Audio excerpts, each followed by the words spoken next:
All's Well That Ends Well could be described as a Cinderella play on two counts. The story of its heroine, Helena, is more like a fairy story than any other of Shakespeare's comedies, as it moves from humiliation to triumph in love. And the play itself has languished in relative obscurity. It's been described as a play without a past, rarely performed and little read, and now most frequently classed as one of Shakespeare's problem plays. Editors regard it as an odd mixture of realism and pure fable, based on its source in Boccaccio's Decameron, as translated into French by Antoine Le Maçon, and into English by William Paynter in the 1560s. Its subplot is believed to be pure invention on Shakespeare's part. Editors wonder aloud at the obscurity of certain references and shake their heads at Shakespeare getting his geography so muddled. Too often they pass over quirky incidentals in the text in complete silence, assuming these flourishes are merely capricious products of his ever-fertile imagination. However, if we turn to the indefatigable researches of Professor Georges Lombin in his Voyage de Shakespeare, we find a rich hinterland of allusions to real-life characters associated with real historical events which took place in France in the 1570s and 80s. Scholars note certain changes that Shakespeare makes to his source. Most obviously, he changes the name of his heroine from Giulietta to Helena. Why so? Thanks to Professor Lefranc, we have already met Hélène de Tournon, briefly in Love's Labour's Lost, and as the tragic prototype of Ophelia in Hamlet. We meet her again in a certain guise in All's Well. In fact, her identity and that of her family, and the precise whereabouts of Roussillon or Roussillon, are the keys to unlocking several puzzles in the play. In the main plot, we have a king, a count, and a doctor's daughter. A king of France, the Count of Roussillon, and Helena. It is Helena who heals the king of a fistula and asks for the hand of Bertram as a reward. He spurns her low status. She will never be his wife until she acquires his ring on her finger and is carrying his child, a seemingly impossible condition since he abandons her and goes off to fight in Italy in the wars. She follows him to Florence disguised as a pilgrim, obtains by means of the bed trick both his ring and his child, and returns to France. And now we come to the second major change made by Shakespeare. Instead of going to Montpellier, as in Boccaccio, he invents a whole new itinerary for her. She lands at Marseille and attempts to catch up with the king, who at 4 or 5 removes is ahead of her en route to Roussillon. Now, all the editors of the play are agreed about the identity and location of this Roussillon. They describe it as an old province of France close to the Pyrenees. This is wrong on 2 counts. Not only is it the wrong Roussillon, but the French province to which they refer postdates Shakespeare. Up to 1641, this territory was variously under Visigothic, Catalan, and Spanish rule. There was a brief period when it got seized by the king under Louis XI. Very brief. And even scholars who spot the problem simply condescend to Shakespeare's supposed ignorance or indulge his cavalier approach to geography. One has to have sympathy for one earnest scholar who has devoted a whole detailed chapter of 15 pages to the ways in which this Spanish Roussillon plays an active role in All's Well. This is truly a case of lost labour. It was quite by chance that Lombin was able to solve this mystery. One day, while researching Hélène de Tournon, he came across a rare book published in 1613, given as a college prize in 1619 under the patronage of a certain Count de Tournon et de Roussillon. Hang on, that's strange. Tournon is on the banks of the River Rhône in the Dauphiné, hundreds of kilometres away from the province of Roussillon. How curious to find them together. a colleague explained to him, "It's true, I'm from that region. The Château de Roussillon is just 8 leagues to the north. It belongs to the Tournon family. It was built by the Cardinal de Tournon, a minister to 3 French kings." In fact, in 1564, King Charles IX, together with his sister Marguerite de Valois and her husband Henry of Navarre, all stayed there. Henry III passed through on his way to Avignon in 1574, and in 1600, Marie de Medici, on her way from Marseille to meet her future husband, Henry IV, at Lyon, stopped at Roussillon. Why stop there? Because it was an established stage on the route north from Marseille to Lyon, and just as pertinent to our play, it was also on the standard route from France to Italy. So any of our alternative authorship candidates on their way from France to Italy might well have passed this way. There is clear evidence in the play that Shakespeare knew that Roussillon was a staging post and how long it took to reach there from Marseille. When Helena arrives in Marseille, she inquires after the king. She's missed him. She's told, "He hence removed last night, and with more haste than is his use. I do beseech you, whither is he gone? Marry, as I take it, to Roussillon." Helena has a petition for the king which she sends on ahead of her. Details of this journey are specified 2 scenes later. Here's a petition from a Florentine, who hath for 4 or 5 removes come short to tender it herself. There are in fact 5 stages, traditional stopping points on the route from Marseille to the Dauphiné: Lançon, Avignon, Montélimar and Valence. Another of Shakespeare's innovations, which makes sense in the light of these identifications. In Boccaccio, it is Giulietta who becomes the Countess of Roussillon when she marries Bertram. But in Shakespeare, the Countess is Bertram's mother, and Helena is never given this title. Instead, there's an affecting scene early on in which the Countess expresses her tender affection for Helena. She regards her as a daughter. "Why not a mother? I say I am your mother, and put you in the catalogue of those that were enwomb mine." In reality, it was Helene's mother who was indeed the Countess of Roussillon, one of Queen Marguerite's ladies-in-waiting. Scholars have heaped praises on Shakespeare's creation of the Countess, her grace, her dignity, her charm and wisdom. George Bernard Shaw wrote that she was the most beautiful old woman's part ever written. Like Shakespeare's Countess, Claude de la Tour d'Auvergne, Comtesse de Roussillon, was a widow, and she was indeed a most remarkable woman, celebrated for her high intelligence, her patronage of arts and letters, including Belforest, and above all for her staunch courage in twice defending the Château de Tournon against Huguenot assaults.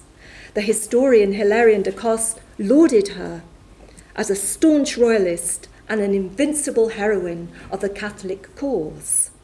And here she is, Helene's mother, kneeling piously at the foot of the cross, together with her husband, Count Just-Henri de Roussillon. He had died in 1563, 14 years before Helene's tragic death. His son, Helene's brother, Just Louis, succeeded to the title and became one of Henry III's favourites, one of his mignons. He does have a strange link with our Count Bertram, which I'll come to in a moment. Another sympathetic character in the play, again a Shakespeare innovation, is the old Lord Lafeu, a faithful member of the Countess's household. In Act 5, just before the final denouement, there is a twist in the plot when Bertram, believing that Helena is dead, agrees to an old arrangement that he should marry Lafeu's daughter, Magdalene. This suits Shakespeare's dramatic purpose. In accepting this replacement bride, a chastened Bertram will be all the more struck when she will be unveiled as Helena. The king asks, "You remember the daughter of this lord?" And Bertram replies, "Admiringly, my liege." So the king commands, "Send forth your amorous token for fair Magdalene. The main consents are had, and here we'll stay to see our widow's second marriage day." But once again, there is a historical underpinning to this.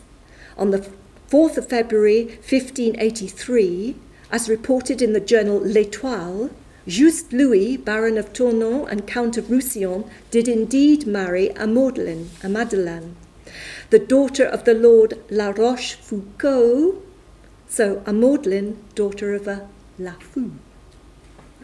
So, Lombard's halfway conclusion at this point.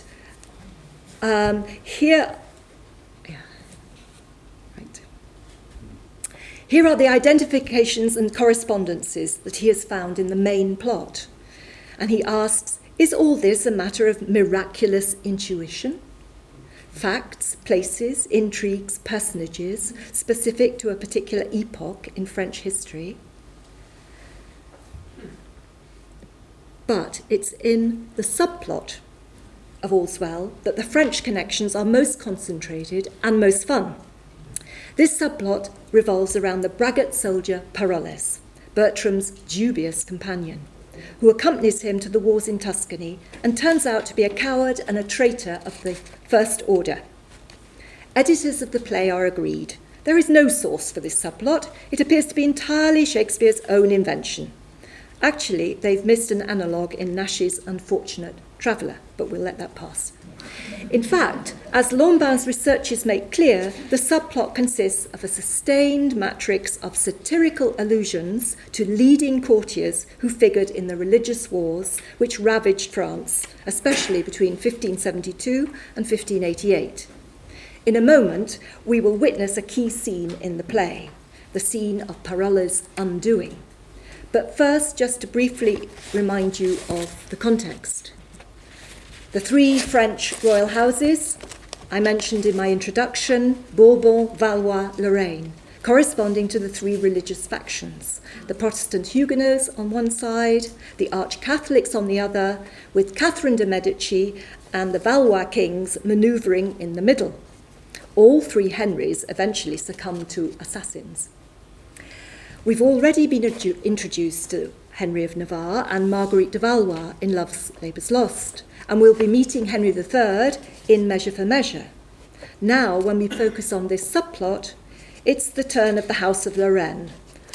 So it's for the Guises to make an appearance. The whole comedy of the subplot turns on a nest of Guises. From the Protestant perspective, they were making trouble in France long before the formation of the Holy League in 1576. This was intended to be the militant wing of the Catholic faction to take up arms against the Huguenots. It put Catherine de' Medici and King Henry in a difficult position. Whose side were they on?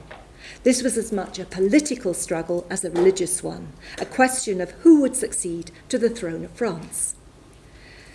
So the League was dominated by these three Guise brothers, just as they assume particular importance in our subplot.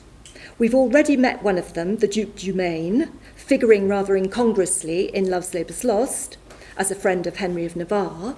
He had an elder brother, Duke of Guise, and a half-brother, the Duke of Nemours. As Lombard proceeds to demonstrate, they correspond to three persons present or referenced in Act 4, Scene 3. To Captain du Maine, to his brother, referred to as the other Captain du Maine, and to a third mysterious figure called Spurio, who is the leader of the equally mysterious Spinii. As we watch the scene, listen out for these references. Also, for a pretend friar called Morgan, an odd reference to shaking snow off cassocks, and to a catalogue of outrageous accusations which Parolles makes against these brothers of butchery, theft, rape, oath-breaking, lying, and drunkenness. Strangest of all, a reference to someone who has led the drum before the English tragedians. So, to set the scene, Count Bertram remains unconvinced of Parolles' true nature. His fellow soldiers, led by the two Captain Dumains, have devised a plot to unmask him as a traitor as well as a coward. They have ambushed and blindfolded him at night. He believes them to be a troop of enemy soldiers and immediately offers, to save his life, to betray his fellows. Not just betray them, but slander them spectacularly. Derek will play Bertram. Richard will play both the first and second lords as one, two Captain Dumains. Angus will play the soldier, who is the chief interrogator, and Mark will be the reprobate, Parolles. Okay? Yeah.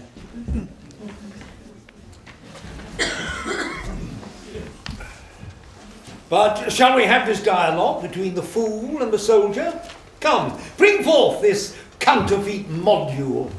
He has deceived me like a double-meaning prophesier. Bring him forth.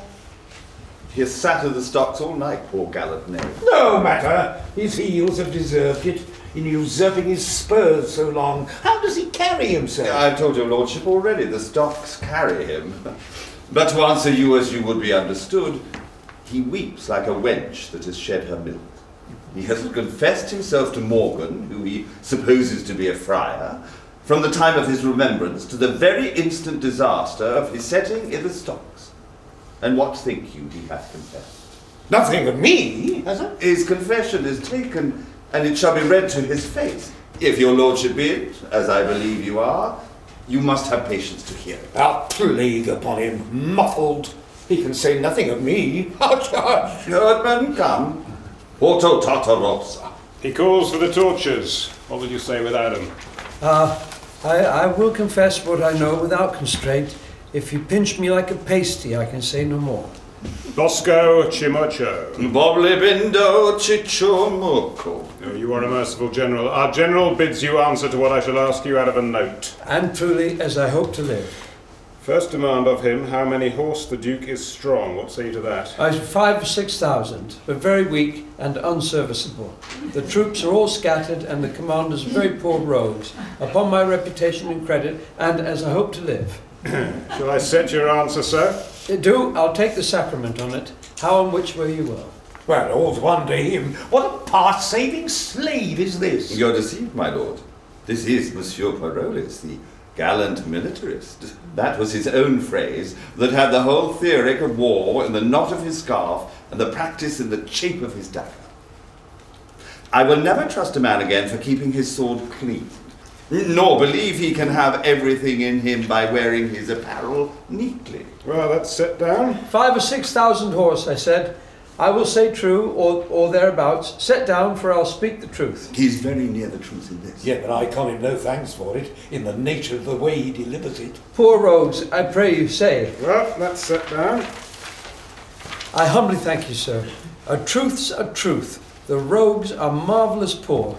Demand of him of what strength they are afoot. What say you to that? By my troth, sir, if I were to live this present hour, I will tell true. Let me see.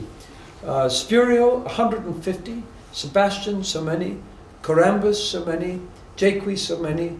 Guitin, Cosmo, Lodowick, and Grati, 250 each. Mine own company, Christopher, Vermont, Benty, 250 each, so that the muster file, rotten and sound, upon my life, amounts not to 15,000 Paul, half of the which dare not shake snow from off their cassocks, lest they shake themselves to pieces. Just what shall be done to him? Nothing, but let him have thanks.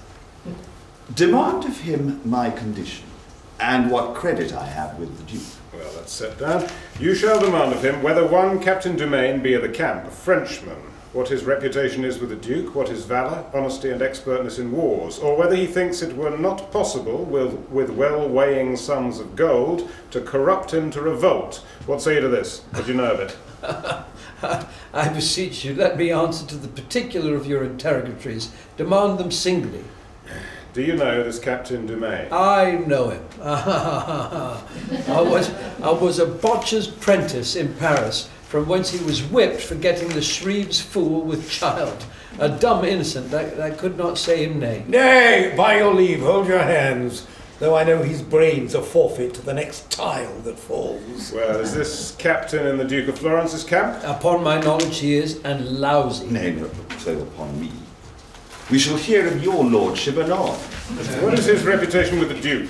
The Duke knows him for no other but a poor officer of mine, and writ to me this other day to turn him out of the band. I think I have his letter in my pocket. Marry, we'll search. In good sadness, I do not know. Either it is there, or it's upon a file with the Duke's other letters in my tent. Here it is. Here's a paper. Shall I read it to you? I do not know if it be it or no. Our interpreter does it well. Excellently.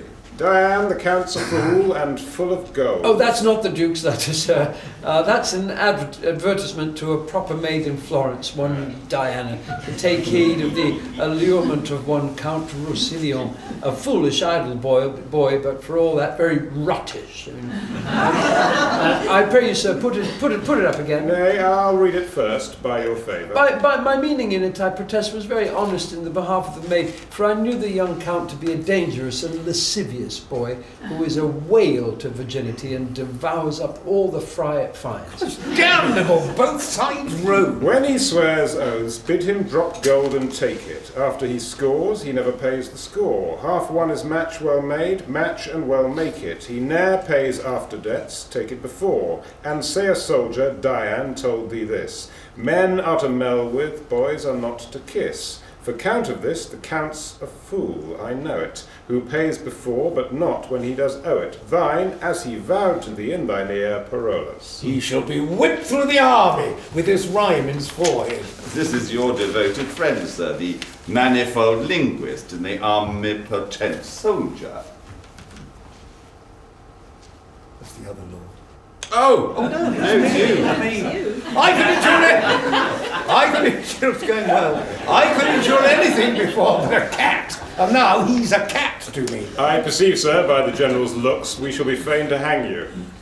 My life, sir, in any case, not that I'm afraid to die, but that my offences being many, I would repent out the remainder of nature. Let me live, sir, in a dungeon, in the stocks, or anywhere, so I may live. We'll see what may be done, so you confess freely. Therefore, once more to this Captain Dumain. You have answered to his reputation with the Duke, and to his valour. What is his honesty? He will steal, sir, an egg out of a cloister. For rapes and ravishments, he parallels Nessus. He professes not keeping of oaths. In breaking them, he is stronger than Hercules. He will lie, sir, with such volubility that you would think truth were a fool. Drunkenness is his best virtue, for he will be swine drunk, and in his sleep he does little harm save to his bedclothes about him. But they know his conditions, they lay him in straw. I have but little more to say, sir, of his honesty. He has everything that an honest man should not have. What an honest man should have, he has nothing. I begin to love him for this. What, for this description of thine honesty, a pox upon him for me. He's more and more a cat. What say you to his expertness in war? Well, faith, sir, he has led the drum before the English tragedians. To belie him I will not, and more of his soldiership I know not, except that in that country he had the honour to be the officer at a place they're called Mile End, to instruct for the doubling of files. I would do the man what honour I can, but of this I'm not certain. He hath out villainy so far that the rarity redeems him. Oh, pox on him, he's a cat still.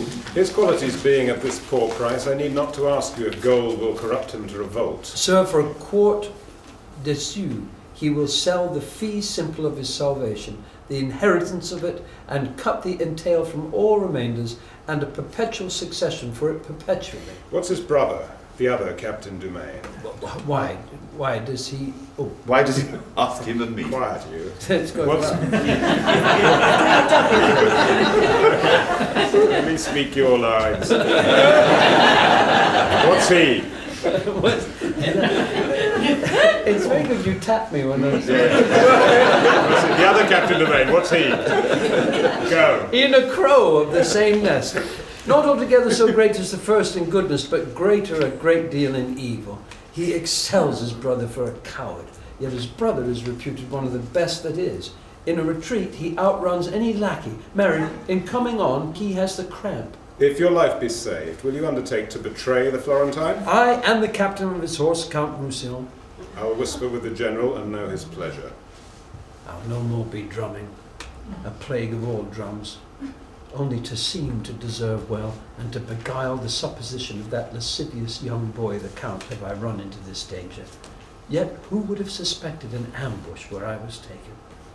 There is no remedy, sir, but you must die. The general says, you that have so traitorously discovered the secrets of your army and made such pestiferous reports of men very nobly held, can serve the world for no honest use, therefore you must die. Come, headsman, off with his head. Oh, no, sir, let me live, or let me see my death. That shall you. And take your leave of all, so look about you. Know you any here? Good morrow, noble captain. God bless you, Captain Parolles. God save you, noble captain. Captain, what greeting will you to my Lord Lafeu? I am for France. Oh, good captain, will you give me a copy of the sonnet you wrote to Diana in behalf of the Count Roussillon? And I were not a very coward, I compel it of you. But very well. You are undone, Captain, all but your scarf. That has a knot on't yet. Who cannot be crushed with a plot? If you could find out a country where but women were that had received so much shame, you might begin an impudent nation. Fare you well, sir. I am for France too. We shall speak of you there. Yet am I thankful. If my heart were great, 'twould burst at this. Captain, I'll be no more, but I will eat and drink and sleep as soft as captain shall. Simply the thing I am shall make me live. Who knows himself a braggart? Let him fear this, for it will come to pass that every braggart shall be found an arse. Rust sword, cool blushes, and Parolles live safest in shame, being fooled by foolery thrive.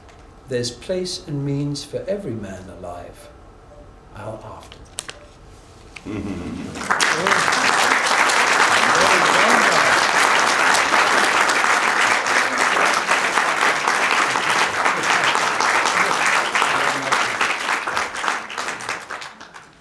So, what a strange collection of proper names, exclaims Lombard, a reaction which is shared by Shakespeare scholars who can only express their bafflement.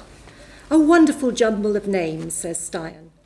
This is a very curious list, says Hunter, and suggests that Shakespeare may have deliberately invented strange names in order to suggest an international force. Who can blame them? Anglo-Saxons are at a disadvantage here. It takes an industrious French professor to decode this strange list. Lombard is undaunted. He proceeds to identify the Spinii and their commanders. The key is this character, Spurio. There has already been a reference to him and the Spinii in Act 2. You shall find in the regiment of the Spinii one Captain Spurio with a cicatrice, an emblem of war, on his sinister cheek. Latin Spinii translates into French as épineux and into English as spiny. These spiny ones being a clear reference to the Lorraine clan, whose armorial badge was the chardon, the thistle. In secret correspondence between Queen Elizabeth I and the French king's brother, the Duke of Guise is codenamed Chardon. He indeed had a famous scar on his cheek, hidden under a velvet patch, as shown in all his portraits. He was known throughout Europe as Le Balafré, Scarface. And Shakespeare insists on this image again, the velvet patch and scar on the left cheek, in Act 4, Scene 5, when he transposes it to Bertram.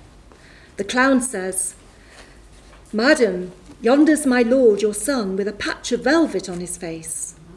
Whether there be a scar under it or no, the velvet knows. But 'tis a goodly patch of velvet.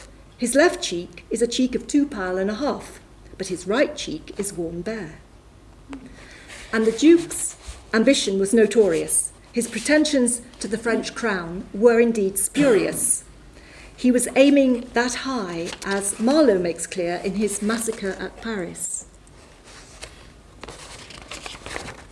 Set me to scale the high Pyramides, and thereon set the Diadem of France.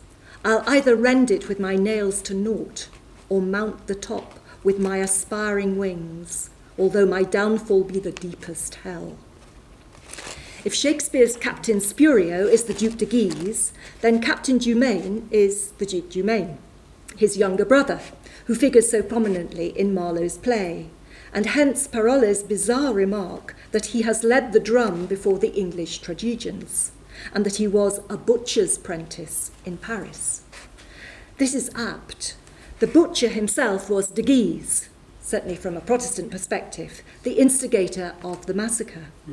Dumain, his younger brother, was 18 at the time, and therefore only his apprentice in butchery. The heretics call you a butcher was the accusation thrown at de Guise in 1584 by an agent of Mary Queen of Scots called Thomas Morgan. He was operating as a Catholic spy in France on her behalf. He is recorded in the calendar of state papers foreign as being a great practicer. In his youth, he had been a secretary to the Archbishop of York.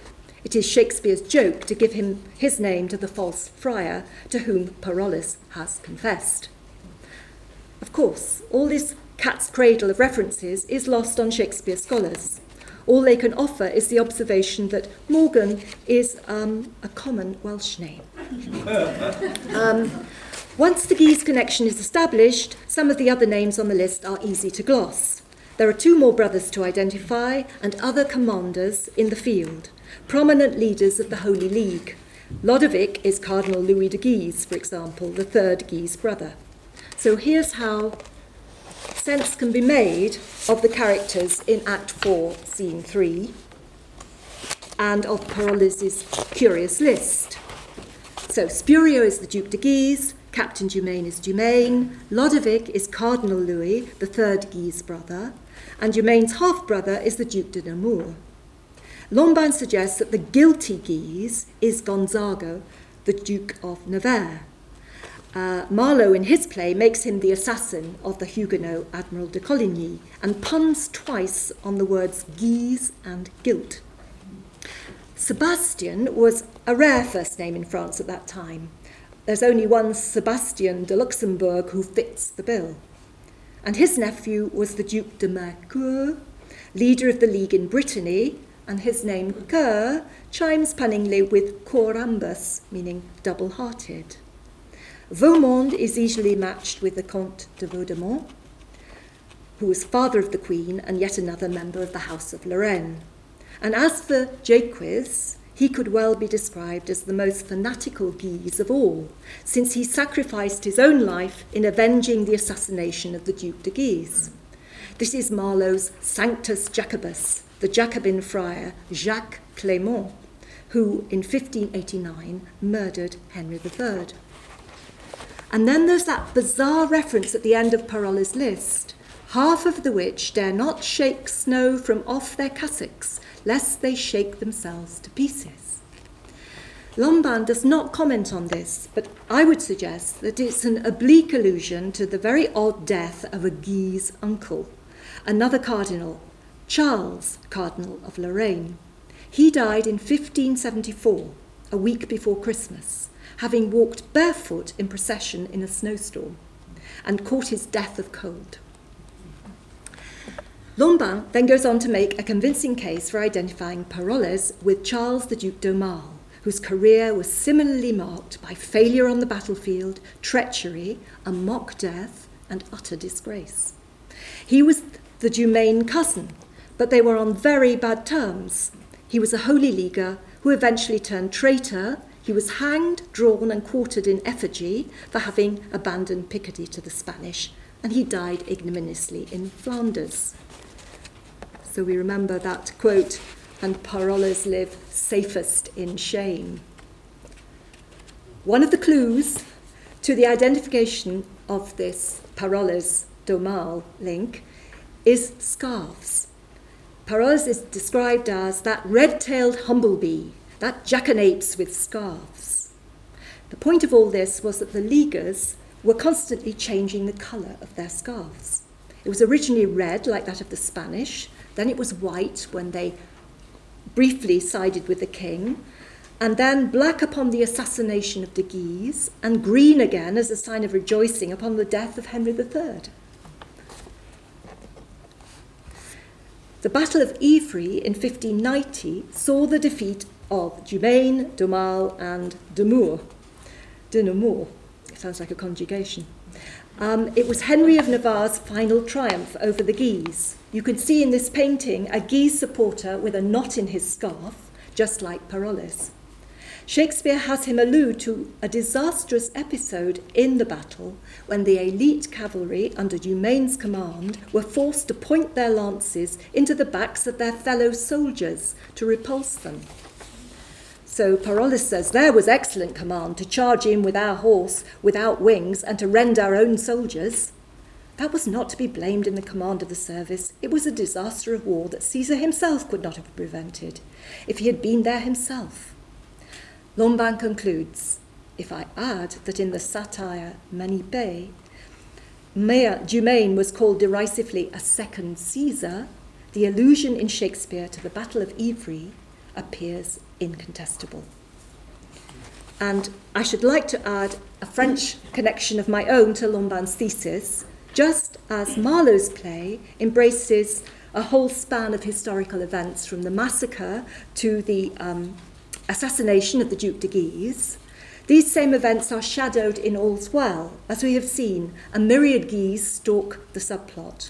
There are allusions to the massacre, the butchery at Paris, and to Jacques Clément, who stabbed the king. I also believe a case can be made for the ambush of Parolles being a skit on the assassination of the Duke de Guise. The ambush takes place immediately before the scene we have witnessed. Parolles is surprised at night by a troop of, he believes to be enemy soldiers. He is told, "Sir, betake thee to thy faith, for 17 poniards are at thy bosom." Oh! This parallels the scene which took place in the chateau of Blois on the night of 1588. Henry III was at his wits' end, constantly outmaneuvered by the Duke de Guise. His drastic final solution was to arrange for 16 of his guards to assassinate him. Henry himself distributed poignards, short swords, among them. Invited early in the morning to meet the king in the council room, Guise was ambushed in the anteroom and stabbed to death. So we could say that he had 16 rather than 17 poignards at his bosom. The next day, his brother, the Cardinal Louis de Guise, was dispatched with a halberd, and a murderer was sent to kill his other brother, Dumaine, at Lyon, but he escaped. So, to conclude, Marlowe, in his play Massacre at Paris, tells the history overtly of this period and these characters, and at least a dozen of his characters in Massacre overlap with characters alluded to by Shakespeare. But Shakespeare touches on this history and these characters covertly, playfully, mischievously, especially in All's Well That Ends Well, in a spirit of comedy. He teases his audience with these riddles. No doubt their nuances would be lost on the majority of a public playhouse, but they are for the most part in-jokes. As much as anything, I suspect that it was for his own amusement. He was pleasing himself. He was a man with a memory. It's interesting that Lombin prefaces his chapter on All's Well with a quote from Proust. La meilleure partie du génie se compose de souvenirs. The better part of genius consists of memories. To most modern scholars, such an idea would be regarded as hopelessly romantic, anachronistic, indeed almost a kind of heresy. They spurn and scorn what they regard as simple-minded discussion of the author. His personhood, his personality, his life experience is treated as unknowable or else an irrelevance. It's regarded as naive and old-fashioned to seek out influences and intentions. So here is another front on which the schism between orthodox and non-Stratfordian scholarship opens up. Mainstream Shakespeare studies remain in the grip of ideologies made fashionable ironically, in view of our theme today, by French intellectuals of the 1960s, 70s and 80s. These may now have run their course. Leave it to others to deconstruct the deconstructionists. What we need is, on the one hand, to make common cause with the historians who are much more open to acknowledging topical allusions, and to focus as forensically as possible on presenting this historical documented evidence. The French connection is just one among a score of specialist subjects which supports the case for an alternative author and has the power to unlock a myriad editorial cruxes. Now, my final conclusion is, before we break for lunch, is just to say this introduction to the Guises is a useful prelude to our sessions this afternoon. Their leading role, together with Catherine de' Medici in the massacre at Paris, forms the background to some key scenes in Macbeth, and the inclusion of some of Henry III's favourites, his mignons, in Parolles' list, which I haven't had time to go into, anticipates the antics of the king and his favourites, which we will meet in Measure for Measure. So.